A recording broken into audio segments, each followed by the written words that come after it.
Yo, it's unlikely with Adrian Hernandez. I am very, very excited. There's no more perfect of a time to introduce and to have on for the first time ever the guest that we're about to bring in right now, newly signed with All Elite Wrestling, and here on behalf of New Japan Pro Wrestling, Kevin Knight. Kevin, sir, how are you?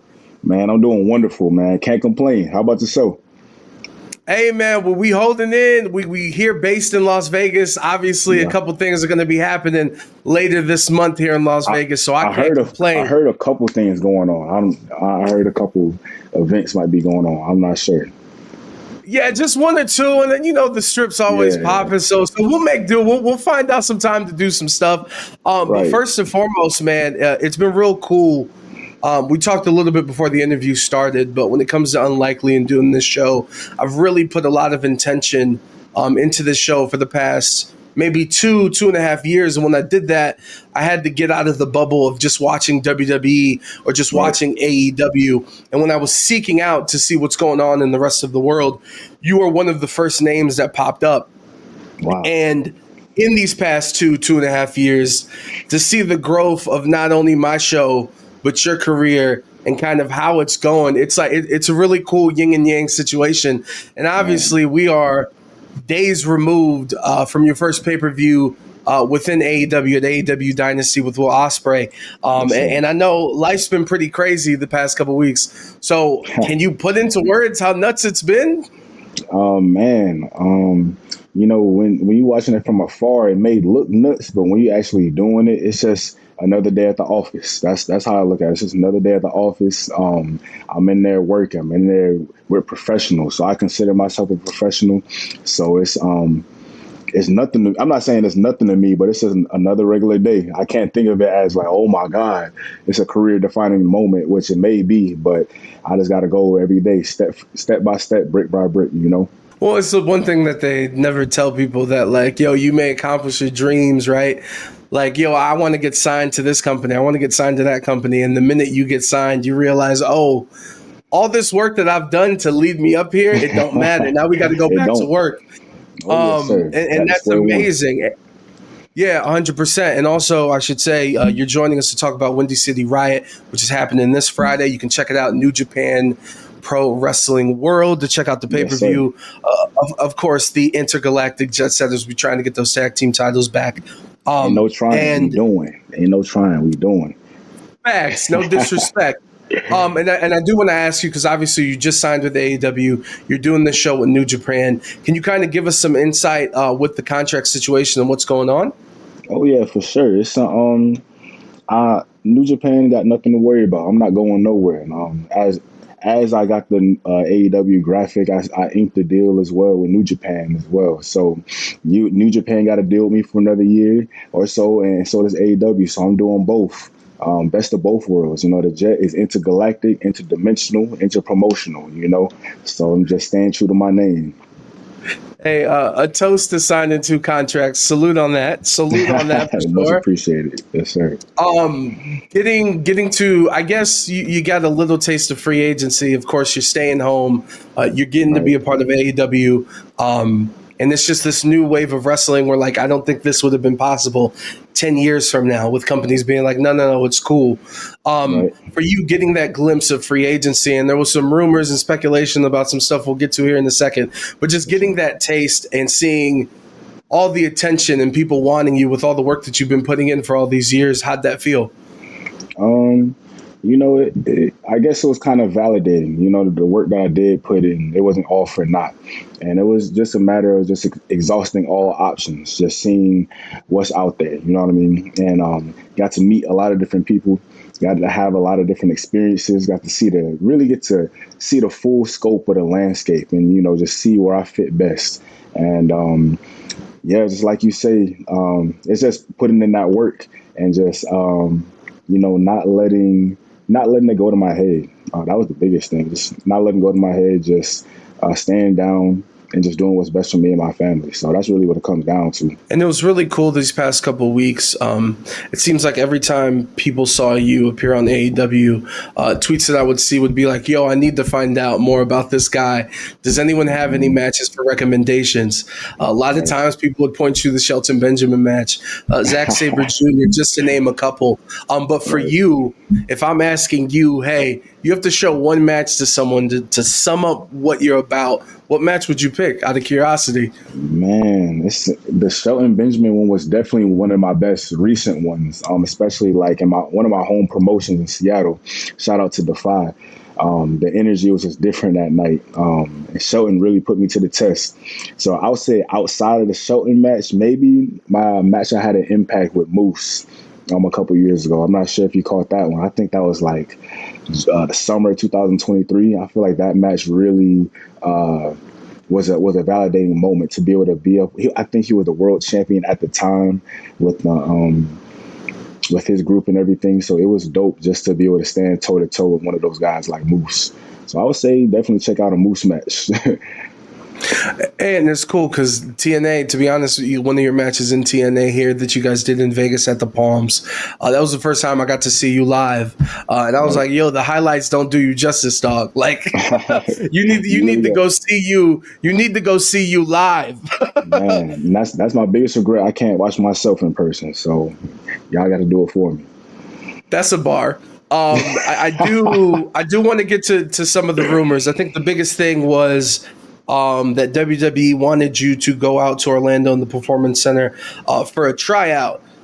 Sure. Is that true? And if it was true, I don't think disrespect is the right word. That seems a little bit too strong. But did it make you feel a certain type of way? Because I just talked about some of the people you've wrestled and the matches you put on and the journey that you've been on. I wouldn't say disrespectful in a way. I understand how the business works. And, WWE is a machine, and sometimes it may be a bubble, you know what I mean? So they may not know exactly what's out there. So I didn't take it as disrespect. If anything, I took it as a challenge just to show what I'm about. And if they didn't know me before, well, they definitely do now, or they did when I walked through those doors, I'm going to make a statement anywhere I go. And that was a great experience as well. I'm glad I got to do that. And I got to meet a lot of people in that company, and it was a great just being able to work with people so closely that you see on TV every week, that you see on their PLEs and everything. So for me personally, it was a great learning experience. I didn't take any slight to it. I understand how the business works.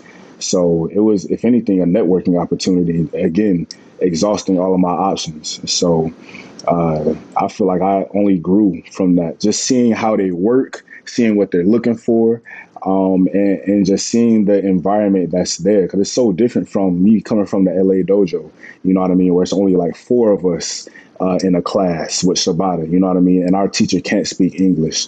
TNA and AEW don't have a training facility per se, so to see how they do it, it was just, a cool way to just see how they do things. So if anything, it was a positive experience for me overall. And I hope people take that networking thing to heart, because I think a lot of people, because I think like people see opportunities and if I don't get anything out of it right now in this moment, I ain't doing it. You could go and meet someone that 5 years from now. It's like, hey, I remember you from so-and-so and blah, blah, blah, blah, blah. And people don't view it like that. And obviously, ultimately, you did sign with AEW. What was the determining factor, and why was it AEW? It was really just a matter of just what was best for where I felt I fit in the scope of the company. And I still got to work with New Japan and do dates. And I still feel like there's so much unfinished business that I have on the New Japan side, so many untied stories, things that can go a little bit further. So I wanted to not only stay with New Japan, but just expand to the American audience as well. So it's like a best of both worlds type of thing. And I feel like that's where I get to grow in multiple markets, So, and Tony's a great person, great boss. And AEW is a place where they allow you to be you. They allow you to have a little bit of freedom to find yourself. So I feel like it's just a place for me to really stand out in the way that I can. Best way that and you always got to, and you always have to be prepared for moments, because you never know what could happen. Of And that's course, of exactly, and course. this is kind of what's been happening with you in AEW. And you somehow get to open up the pay-per-view. You somehow get to go up against Will Ospreay. You guys put on a banger. I don't care what the mental rating is or whatever, whenever that comes out. I'm telling you, Wrestling's the all Adrian subjective. You know Hernandez. what I mean? Yeah, well, the unlikely got 2 thumbs up stamp of approval. Go watch that match. Okay, But for all right. you, before the music hits, when you're standing in Gorilla, like what was going through your mind getting to do this? Probably like the most eyeballs in America, probably the most eyeballs seeing a Right. match of yours. Man, it was again another validating moment for me in my career, and I just kept telling myself, this is what we asked for. This is what we prayed for. This is what we prepared for. So there was no pressure on me because this is exactly what I wanted, to be on the biggest stage against one of the best in the world, to test my manhood, to test my strength, you know what I mean, to see where I really stand in this wrestling business one-on-one. You know, it wasn't a multi-man. It wasn't a tag team match. It was, mano y mano. And unfortunately, I didn't come out with the win, but I feel like I stacked up great against one of the best, if not the best in the world. You know what I mean? In Philadelphia, where the crowd is popping. You know what I mean? I don't know how many people were in the stadium, but man, it was loud. And the fact that we had them on their feet, it was probably their first or second time seeing me. It was a dope experience. So I feel like it just gives me all the confidence to keep going, keep the momentum going. Was it as good as you imagined it? Man, it was even better. It was even better. There's always things that I can always do better. Wrestlers were artists. We're our own biggest critics all the time. So there's nobody anything could tell me that I didn't already tell myself. So of course, there's always things that I wish I can improve on, things Yeah, like of that. course. But overall, I was happy with it, and I definitely be a lot more prepared the next time we get to run into each other. Because, like you said, man, it's been what, like 10 days since I inked my name on the paper, so things been happening really fast. So it's always imperative to stay ready, so you don't got to get ready. Hey, they've been putting you to work, but it's been turning out fruitful. And by the way, I just need to say this: blocking the Styles Clash by putting your hands together so you can't hook the uh, hands. I've been watching the tape. So we gotta elevate. You talk about your journey and coming from LA and coming from the dojo. What's the number one thing you learned in that experience? Man, Shibata is number one thing is I didn't know anything about New Japan Pro Wrestling before I got there. As crazy that may sound, I didn't know what a young lion was. I didn't know what the process was before I got there. So me getting there was like a whole new world, literally. So the biggest thing that I learned, I took away from the dojo, was just your fundamentals. Fundamentals got to be on point in everything that you do, and just using your voice. Before I got into wrestling, I played football and everything. So in football, you got your helmet on. You don't really show your facial expressions and stuff like that. You're just Nope. out there just hitting stuff. You know what I mean? So wrestling, especially at the dojo, really opened me up just how to express myself through my emotions, and using my voice, man. Whether you're performing in front of 20 people, 200 people, 20,000 people, you got to have the same energy no matter what. And you just got to be able to put that out there. So just being consistent with the energy, because Shibata had us in there working, in front of nobody. So he had us in there preparing for the Tokyo Dome years before it ever happened. So that's the biggest thing I got for it, just expressing yourself through voice and emotions. I can't wait for our sit down in studio, our long form, because just not knowing and going into that, and obviously Yeah, there's so much respect, there's so much honor and legacy that shit I don't even know fully or right. can grasp it fully. To go into that blind and to see where you're at now, like it's crazy. And obviously it's not just the dojo. Natty is Natty and TJ with the dungeon. hmm That's just another place where wrestling lives, and you've been able to experience that as well. Can you talk to me about that experience, though? Man, the same things that Shibata was teaching is the same thing that Natty and TJ are teaching over at the dungeon. Using your voice, having that heart. having that energy, having that, she calls it that fuck you, you know what I mean? Having that, whatever it is that's going to bring it out of you, that's that the crowd is really going to feel, you know? I like to relate it to my first girlfriend broke up with me after the first day in 5th grade. So every time I'm in there, I'm just still pissed off at the 10-year-old me, you know what I mean? I was the fastest one in class. I was like, what do you mean you breaking up with me? Like, what more else can I do? You know, so it's just bringing that energy out in the ring. and she stresses fundamentals, stresses you know, having the lungs to do things and having that passion. You know, she's a generational athlete. It's in her blood. So she's been doing this since she was born, before she was born. So she's very passionate, and it's dope to see how she works and how she thinks in person. Yo, you're in good hands in all the places that you're learning and that you're going, and that just makes me extremely happy, as you can tell, with a smile on my face. I do have to ask you, where was the first date? Where'd y'all go? Man, What'd you do? I was in 5th grade, so I think after I Movies? won. Yeah, nah, I was 10 years old. We didn't even go nowhere. I asked her out through a note. You know what I mean? Slid her the note. Next day I come back. She said she got to break up with me. I said, ain't this by the, you know what I'm saying? So I'll She kept said that. you were broke. It's like, I can't work legally. I'm not allowed to work. I can't. There's nowhere I can work. I I guess don't I ain't. understand. I guess I couldn't get her nothing from the book fair or something. I didn't get her no ice cream from lunch, so I messed up. You know what I Shout mean? out to the Scholastic Book Fair. You held Shout this out to down for them. years. I don't even know if they still do it. Talking to you about the dojo, talking to you about the dungeon, talking to you about learning. Yeah, One thing you have learned is the art of the dropkick. man. One of the prettiest in the game. I have number one. Have you marked how high you've ever gotten? And number two, just talk to me about the art of it, because it is an art. It's definitely an art, and it's something that you definitely have to practice. I can't tell you how many times I did that drop kick before Shibata, before I debuted in the dojo. I think before the first taping, and literally, shout out to Alex Coughlin. He took like 20 of my drop kicks, no lie, straight, because Shibata was like, I need the timing to be perfect, need the height, need the landing, everything. He's very detail oriented. You know, people think the drop kick is such a very simple move, but man, there's so many things that go into it, and that's why you see people like Okada. You see people who has got a great drop kick, AJ Styles, Randy Orton.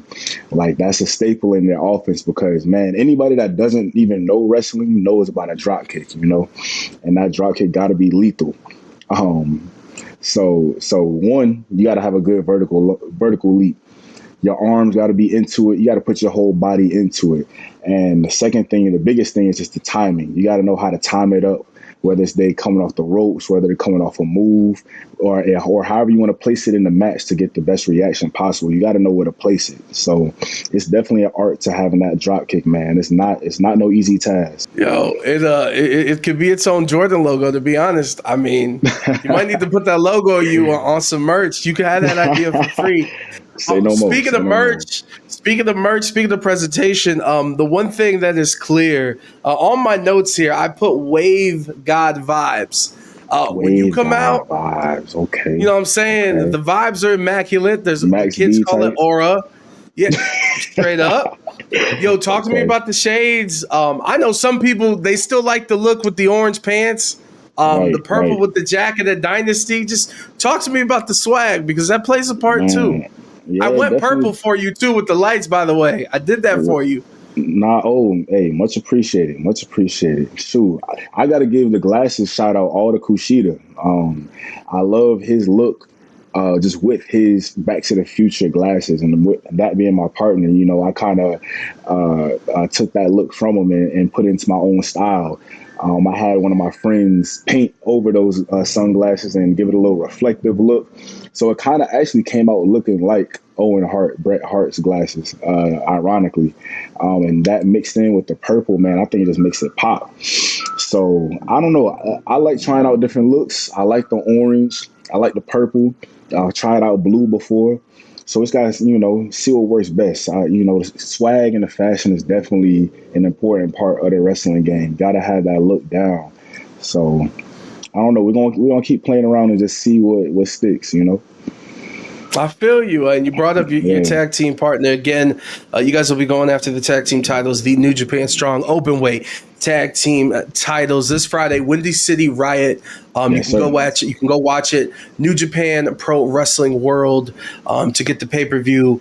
And your tag team name is called the Intergalactic Jet Setters. Who came up with the Yes, sir. name? It was kind of a collaboration between me and Kushida and the New Japan office. We tried to go with some other names, but they wouldn't let us trademark it. So we went with something that was a little unique and that gave off the futuristic vibe, and that we are jet setters in a way. Like me being the first African American young lion, first to ever do that. He's a multi-time IWGP Junior Heavyweight Champion. You know what I mean? Went to NXT and came back and still won belts. So it's like we're the first of our kind in every way you think of it. So that's how we represent ourselves. How did it feel to be in the Tokyo Dome and to get to perform in the Tokyo Dome? Man, it was kind of surreal, but me never growing up watching Japanese wrestling, it's not like I had a personal or emotional attachment to it. So for me, going in there, it was amazing. It was a spectacle for me to walk out there and see it for the first time. Like, wow, this is really it. This is the Tokyo Dome everybody talks about, and it really is as magical and a spectacle as they say it is. And as much history is in that building, man, the energy was so crazy. And the fact that I was in there with 7 other people, there was no nerves. There was no nerves. So I just knew I needed to highlight what me and Kushida had to do. And unfortunately, we didn't come out with the win. But that whole experience, walking down that long ramp, just hearing the people, just hearing after you do something cool, hearing the people with a 2-3 second delay, because it's a big place. So it was dope, man. I highly recommend. Highly recommend it. Yo, one of these Wrestle Kingdoms, we might have to pull up, to be honest. Yeah. Plus, I need to go to Riviera. I know you've been to the steakhouse. No, I need to go got to Tokyo Disney. We need to just make this a whole little thing. You know what I'm saying? Man. Before we get out of here, I want to close this out nice, short, and sweet as one of the, or as the newest member of AEW. If you have a message to the AEW faithful on what they can expect, I know you've given them a little taste so far, but what they can expect from you. What they can expect the unexpected out the Jet. I understand AEW is where the best wrestle, but man, the Jet is here to shake some things up and just bring a little different flavor. Just how we do things in the ring and out the ring. So I don't want to give my plans away too much. I like to keep people confused. I like to keep people scrambling. So just tune in every Wednesday, every Saturday, and you're gonna be in for a show. Can I have a quick follow-up? What's up? And you don't have to answer this. I'm just curious. Do you hurt people? Jay White wasn't in the Owen Hart tournament for a reason. So he obviously got hurt by something. So that's the best way I can answer that question. Unlikely with Kevin Knight. Thank you for the time, Jet. Yes, sir. Much appreciated.